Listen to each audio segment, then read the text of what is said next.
4 జిల్లాల్లో 4 మండలాల్లో ఏవైతే సమస్యలు ఉన్నాయో ఈ అధికారులందరినీ హైదరాబాద్ పిలుచుకుంటున్నాను.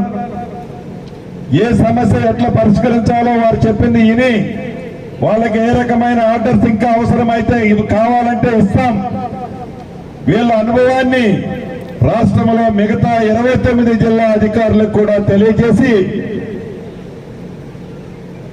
మే 4వ తారీఖు కానీ మే 5వ తారీఖు నుంచి మిగిలిన 28, 29 జిల్లాలలో ఒక్కొక్క జిల్లాలో ఒక్కొక్క మండలాన్ని ఇప్పుడు మన ఖమ్మం జిల్లాలో నేలకొండపల్లి మండలాన్ని తీసుకున్నట్లే రాష్ట్రంలో మిగతా అన్ని జిల్లాలలో ఒక్కొక్క మండలాన్ని పైలట్ గా తీసుకుంటాం.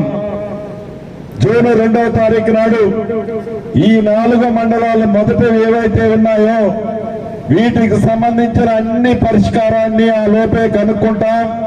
అర్హులైన పేదవాళ్లకి మిగిలిన ప్రభుత్వ భూమి ఎక్కడైతే ఉందో ఎవరైతే అర్హులైన వాళ్ళు ఉన్నారో పదే పరిశీలించి వాళ్ళకి పట్టాలు ఇస్తాం. జూన్ 3వ తారీఖు నుంచి రాష్ట్ర వ్యాప్తంగా ఈ అనుభవాన్ని దృష్టిలో ఉంచుకొని రాష్ట్ర వ్యాప్తంగా ప్రతి రెవెన్యూ గ్రామానికి ఎంఆర్ఓ స్థాయి అధికారి టీము మీ రెవెన్యూ గ్రామాలకి వస్తారు. మీ సమస్యలని రాష్ట్ర వ్యాప్తంగా ఆగస్టు 15 లోపు వీలైనన్ని సాధ్యమైనన్ని సమస్యలని మొదటి ఫేజ్లో పరిష్కరిస్తాము.